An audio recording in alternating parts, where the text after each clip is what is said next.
खाना काबा के अंदर लटके हुए बर्तन नुमा नवादरात दरअसल क्या हैं? हम में से अक्सर लोग जब खाना काबा के अंदरूनी मनाजिर देखते हैं तो जो चीज हमें सबसे ज्यादा अजीब लगती है वो पुराने बर्तन नुमा नवादरात हैं। काबतुल्ला करीबन 180 मुरब्बा मीटर रकबे पर मुहित है और इसकी छत लकड़ी के 3 मजबूत सुतूनों पर मुहित है।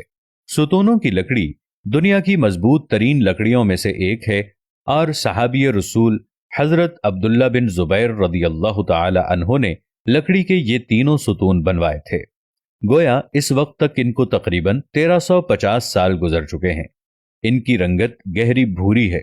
लकड़ी के हर उमूदी सुतून का मुहीत तकरीबन 150 सेंटीमीटर और कतर यानी चौड़ाई 44 सेंटीमीटर है। इन तीनों सुतूनों के दरमियान में से पतली शहतीर नुमा लठ आवेजा है और ये तीनों के बीचों बीच से गुजरती है। इस पर काबतुल्ला के तहाइफ और नवादरात लटके हैं। ये बर्तन नुमा नवादरात इस्लामी अदवार के दौरान मुस्लिम ममालिक के सरबराहान की तरफ से काबा शरीफ में पेश किए जाने वाले नवादरात हैं। हो सकता है कि इनमें से कुछ नवादरात दौरे नबवी और खुलाफाए राशिदीन के अदवार से भी ताल्लुक रखते हों। इसके अलावा खिलाफत उस्मानिया के दौर में पेश किए जाने वाले नवादरात भी मौजूद हैं।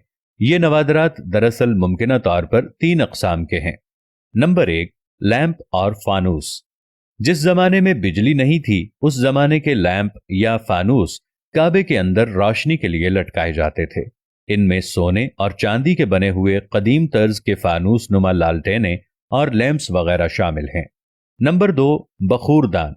इनमें ऊद, लोबान और बखूरात सुलगाने वाले बर्तन या बखूरदान भी शामिल हैं, जिनमें ये खुशबूदार बखूरात सुलगाए जाते थे। ये एक कदीम रिवायत है। काबतुल्ला को आज भी ऊदो अंबर और दीगर कीमती बखूरात की धोनी दी जाती है और गिलाफ काबा को ऊदो अंबर और दीगर कीमती अतरियात के आमेजे से मुअत्तर किया जाता है।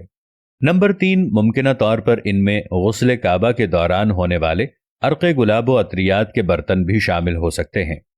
ये नवादरात क्योंकि दौरे नबवी और खिलाफत राशिदा से लेकर मुख्तलिफ सलातीन और इस्लामी हुक्मरानों की तरफ से वक्तन फवक्तन पेश किए जाते रहे, इसलिए इनको बतौर एहतराम यहाँ से हटाया नहीं गया और इनको बदस्तूर काबतुल्ला के अंदर मौजूद रहने दिया गया है। खाना काबा की 2 छतें हैं, एक अंदरूनी और दूसरी बैरूनी। बैरूनी इजाफी छत खाना काबा को मजीद मजबूत बनाने के लिए तामीर की गई थी। दोनों छतों के दरमियान 1 मीटर से जायद का फासला रखा गया है।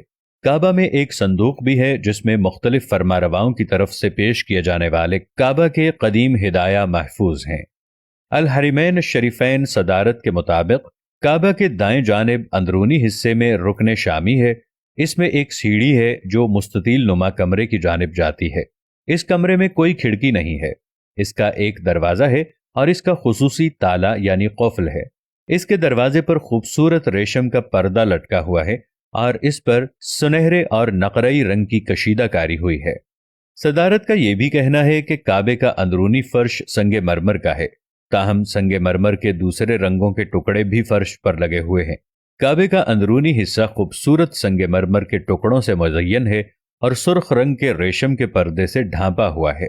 इस पर सफेद रंग से अरबी में इबारात और अस्माए हुसना लिखे हुए हैं। इसी पर्दे ने काबे की छत को भी ढांप रखा है। काबे के अंदर 8 पत्थर हैं। इन पर खत्ते सुलस में अरबी इबारतें कंदा हैं। एक पत्थर पर खत्ते कूफी में अरबी इबारत लिखी हुई है। यह खूबसूरत लिखाई 6वीं सदी हिजरी के बाद के दौर से ताल्लुक रखती है। दीवार शर्की पर काबे के दरवाजे और बाबुत तौबा के दरमियान साबिक सऊदी फरमारवा शाह फहद बिन अब्दुल अजीज और आले सऊद की एक दस्तावेज है जो संगे मरमर पर कंदा की गई है। इसमें काबा की तज़ीन नौ की तारीख दर्ज है। इस तरह काबे के अंदर इबारतों पर मुश्तमिल पत्थरों की तादाद 10 है और ये तमाम सफ़ेद संगे मरमर के हैं। अल्लाह करीम हम सबको अपने घर की ज़ियारत नसीब फरमाए। आमीन या रब्बल आलमीन।